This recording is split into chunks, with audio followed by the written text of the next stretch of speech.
Hey, how's it going, YouTube? It's Mike again.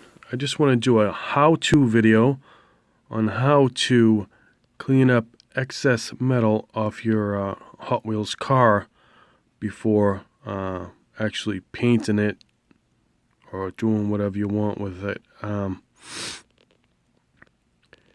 You know how sometimes you get a Hot Wheels and you got excess metal, especially on like the base area. You see right there,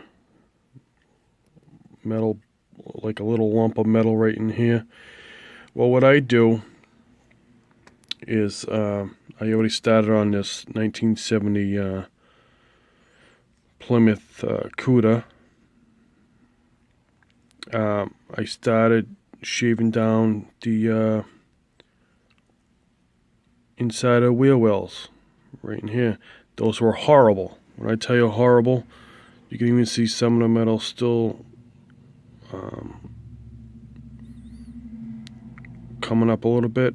I don't know if you can see that, but I'll smooth that down a little more. But what I do, guys, is it looks a lot better than what it was. If I would have just painted this thing and said screw it, you would be able to see it. And I'm not about that when I work on my customs. I like to give a quality custom. I'm not gonna mess around and just paint over things. That's not how I work. All right, I want to make a name for myself. I don't want to be a chiseler or whatever you want to call it. I don't want to do things half-ass. You understand what I'm saying? So I try to take my time and do things right. Not all vehicles need it, but there are some castings that are just bad. They have a lot of excess metal, even around the windows sometimes. Like on the right above here, you'll see a lot of times a lot of excess metal just sticking out, on the back or anywhere on a vehicle. So before you guys paint, guys, you want to try to get that off and smooth it right out. And it makes it look a lot better. It's a lot cleaner. Before, when I put this car sideways like this, you can actually see lumps of metal just right there. And it didn't look right. If I customized this, and if I would have left it and customized it, it would have looked horrible. All right, it would have been a big eyesore, you know what I'm saying?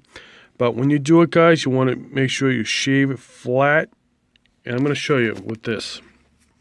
This is how I do it with a sharp, believe it or not, a sharp blade like this. All right, this is very, very sharp, guys. You will actually hurt yourself bad if you're not careful.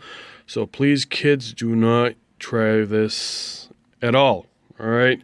Because this will actually hurt you or kill you if you don't know what you're doing.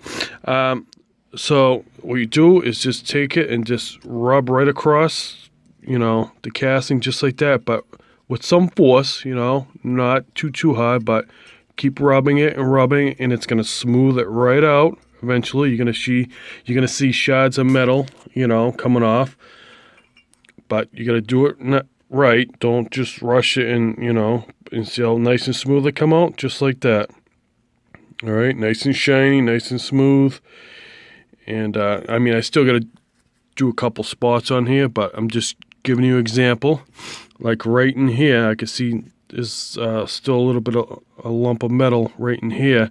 What I'll do is kind of keep on rubbing that off. Or actually, I could take the blade and actually go like this and use force and actually cut it. This blade will actually cut this die cast with no problem. So again, blade's very, very sharp. This is what I use. I don't use it on every custom because not every casting needs it. So, but the ones that do need it, instead of just throwing away the casting because it looks horrible, you takes a little bit of work and just keep on, messing with it, smooth it out, and it'll look good. It looks great. This looks fantastic. Before, it looked horrible. I should have took a before and after pic or whatever, but that's my tip to you guys. If you're gonna paint your customs, after you strip them down and you want to paint them, make sure the casting looks good. There's no leftover metal just hanging around. You want to smooth it out. Well, at least that's what I do. Like I said, try to make quality customs. And that's gonna do it, guys. That's a tip from me. You can go with it or you can ignore it. It's up to you. But if you're gonna use this knife, please be very, very careful. All right, guys. This is very, very sharp. You'll really hurt yourself bad. All right. This is what I recommend you use. It's very easy. It cuts really well. Even rubbing it along the metal, it really takes the metal off slowly but surely, and it comes off smooth like butter. So please, again, be careful with this. Here's another 1970 Cuda on the wrong card, Darrell Waltrip card. This says Mercury Cyclone. This is not a Mercury Cyclone. That's a Plymouth 70 AAR Cuda like this one here. This is what it looks like stripped down, and that's what it looked like before. So there you have it, guys. Please be on the lookout for this custom coming up.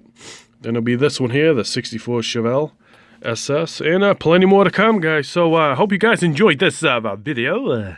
If not, well, I'm sorry to bore you.